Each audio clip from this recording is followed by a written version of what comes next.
je parle de la dette de la Côte d'Ivoire, il y a qui dit oui, les États-Unis sont endettés et...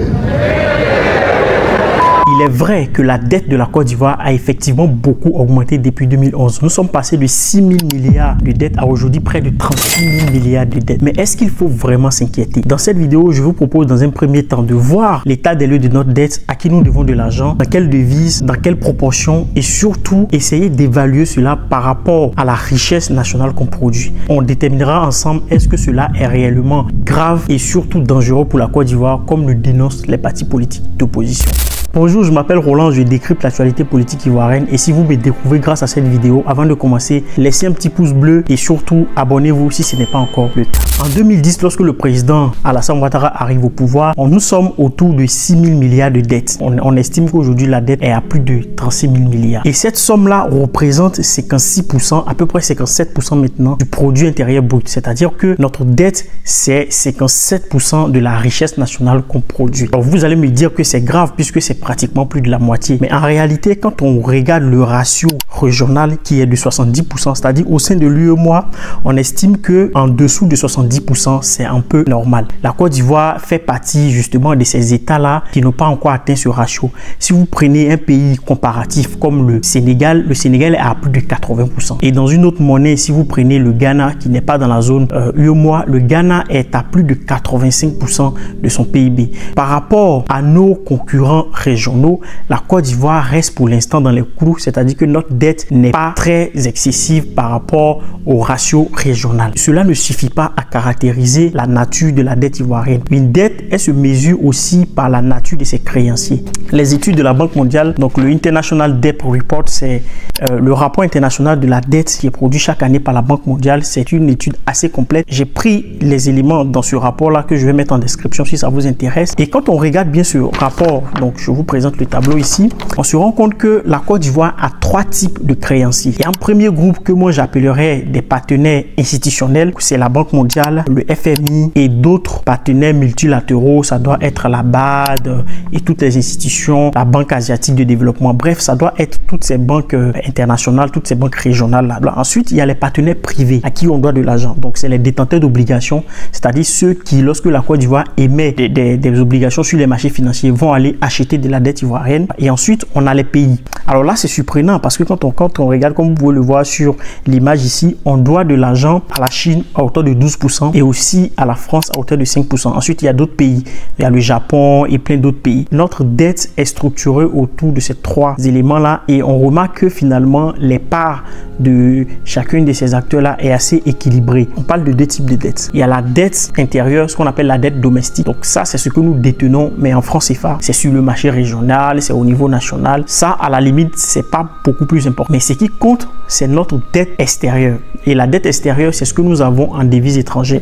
Alors, il y a un très bon rapport de la Banque publique d'investissement française, donc la BPI, que j'ai récupéré, qui dit que la dette publique extérieure ivoirienne est libellée à 64% en euros. Donc, ça veut dire que cette dette publique extérieure qu'on a, elle est libellée en 64% en euros. Pourquoi c'est important? C'est important parce que la qualité d'une dette publique, d'une dette souveraine aussi, se mesure par rapport à la monnaie. Si vous avez beaucoup de dettes en dollars, c'est un danger pour un pays qui utilise le franc CFA parce que ça voudrait dire que si le dollar s'apprécie, eh bien vous allez avoir les taux d'intérêt qui vont évoluer. Alors que l'euro avec le franc CFA ont un taux de parité qui est fixe. Donc ce qui fait qu'il n'y a pas trop de risque que les intérêts de cette dette-là évolue trop parce que l'euro se serait apprécié ou quoi, parce que voilà, il y a un taux d'échange qui est fixe, qui ne varie pas.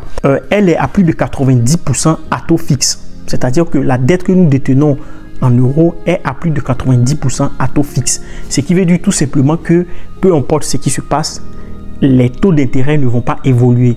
Donc ça c'est important parce que ça permet à l'État de pouvoir anticiper les remboursements, de pouvoir mieux maîtriser son remboursement quand on sait qu'est-ce qu'on va rembourser, quand on calcule les intérêts sur plusieurs années. Donc il n'y a pas beaucoup d'inquiétude à ce niveau-là. Et chose intéressante encore, c'est que la part de la dette qui est libellée en dollars, ça doit être à peu près autour de 16% qui est libellée en dollars. L'État de Côte d'Ivoire a mis en place des mécanismes de gestion qu'on appelle des swaps. Donc c'est des instruments financiers très techniques, on ne va pas rentrer là-dedans, mais ça permet à l'État de se couvrir du risque du taux d'échange. C'est-à-dire que si le dollar s'apprécie par rapport au franc CFA, l'État se couvre avec ces instruments financiers-là pour ne pas que ça se répercute sur notre dette. Donc on peut dire qu'il y a des efforts aussi de la part du gouvernement actuel de mieux maîtriser cette dette-là pour ne pas qu'il y ait un risque de surendettement. Et les agences Moody's, S&P, Fitch, etc. qui vont donner des notes souveraines à des États pour évaluer les capacités d'emprunt et de remboursement. Si on regarde actuellement les notes de la Côte d'Ivoire,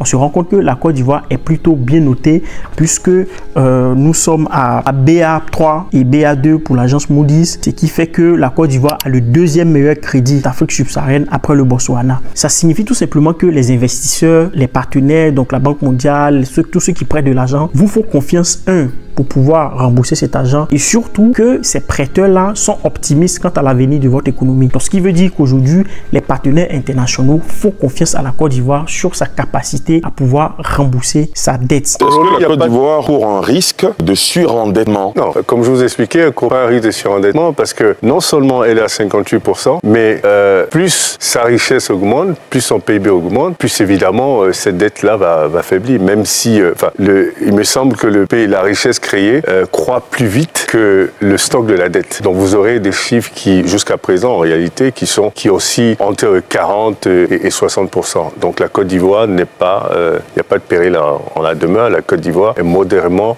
endettée et pas surendettée. L'État de Côte d'Ivoire a des dépenses et des recettes. Il se trouve que dans le cas de la Côte d'Ivoire, nos recettes ne sont pas suffisantes pour couvrir les dépenses. En un mot, on vit au-dessus de nos moyens, comme on le dit. Pour combler donc ce déficit-là, c'est-à-dire pour combler la différence entre ce qu'on perçoit comme recette et ce qu'on a à dépenser, eh bien l'État est obligé d'emprunter de l'argent. C'est la raison pour laquelle on emprunte. Parce qu'après tout, l'État, on peut dire l'État a suffisamment de ressources et de moyens.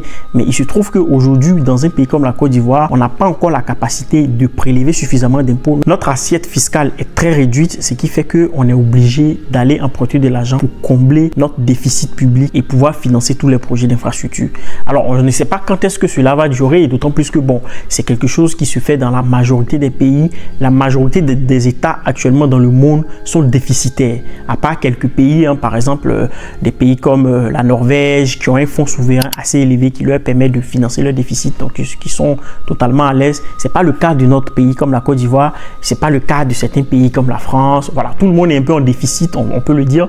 Mais ce qui fait la différence, c'est la manière dont cette dette est gérée, c'est sa structure, c'est-à-dire elle est composée de quoi, de quel type de monnaie et surtout à quel type de personnes on doit de l'argent et surtout comment cela se répercute sur les dépenses publiques. Aujourd'hui, il faut être honnête et il faut le dire, même si la dette a beaucoup augmenté en Côte d'Ivoire, on peut dire qu'il y a un effort qui est fait au niveau du gouvernement pour maîtriser la gestion de cette dette-là. La Côte d'Ivoire a été récompensée par des institutions pour la gestion de sa dette. Je ne suis pas en train de dire que s'endetter c'est bien. Je ne suis pas en train de dire que le président Ouattara a tout bien fait d'avoir une dette aussi colossale. Mais je suis en train de dire, si on plonge dans les chiffres et qu'on regarde la structure de la dette, il n'y a pas grand-chose à craindre. Et d'ailleurs, les agences de notation et toutes les institutions financières internationales estiment aujourd'hui que la Côte d'Ivoire a un niveau d'endettement, de surendettement, pardon, qui est modéré. C'est-à-dire que voilà, on ne va pas faire faillite du jour au lendemain comme ça a été le cas de la Grèce par exemple. Il n'empêche que des efforts doivent être faits d'abord pour améliorer les recettes fiscales de l'État, c'est-à-dire faire en sorte que toutes les activités qui sont dans le secteur informel puissent sortir de l'informel, faire en sorte que l'État ait donc plus de moyens pour prélever des impôts, faire des efforts dans la gestion de la dépense publique, donc éviter les gaspillages, lutter contre la corruption, lutter contre les détournements de fonds publics. Il y en a eu quand même pas mal sur le président Ouattara, et ça aussi il faut le dire, c'est dans la presse. Donc, il faut essayer de mettre en place tous ces mécanismes qui vont permettre à l'État de faire des économies. Moi, par exemple, je pense qu'il y a des institutions publiques qui méritent soit d'être supprimées, soit qu'on réduise fortement leur nombre de fonctionnaires ou leur train de vie, le Conseil économique et social, le Sénat, la grande chancellerie, le médiateur. Bref, ces institutions-là, pour moi, soit on réduit drastiquement le personnel pour laisser ça au strict minimum, soit il y a d'autres qu'on supprime. Et il y a certains pays où on n'hésite pas à supprimer des institutions si on estime que ces institutions sont budgétivores et qu'elles n'ont pas forcément beaucoup d'importance. Voilà. Donc, en conclusion, les partis politiques d'opposition, certes, critiquent beaucoup la dette publique ivoirienne et c'est vrai qu'elle a beaucoup augmenté, mais dans sa structure, il y a une gestion, il y a des efforts qui sont faits pour que la gestion soit maîtrisée Et donc, le prochain président de la République qui va arriver après le président Ouattara va hériter certes de la dette, mais il faudra continuer les efforts, il faudra continuer à mettre en place tous les mécanismes qu'il faut pour avoir une meilleure gestion de notre dette. Et surtout, il faut améliorer la gestion de nos finances publiques. Parce qu'au final, c'est ça en fait qui va nous permettre de réduire le déficit public. C'est en luttant contre les détournements de fonds publics, c'est en réduisant le train de vie de l'État, les 7 voitures par ministre. Au bout d'un moment, je pense qu'il faut arrêter ça. Il faut aussi essayer de tailler un peu dans les administrations, essayer de rationaliser les dépenses publiques. Et je pense que si on fait ça, aujourd'hui, le déficit public en Côte d'Ivoire, il est autour de 4%. La norme sous-régionale, c'est 3%. Donc, si on lutte véritablement contre ça, on pourra parvenir à une meilleure gestion de notre dette et surtout à réduire la dette. Voilà, merci. N'hésitez pas à me dire en commentaire ce que vous en pensez, quel est votre point de vue. Et j'attends vos commentaires que je lis toujours et que je réponds avec plaisir. Merci.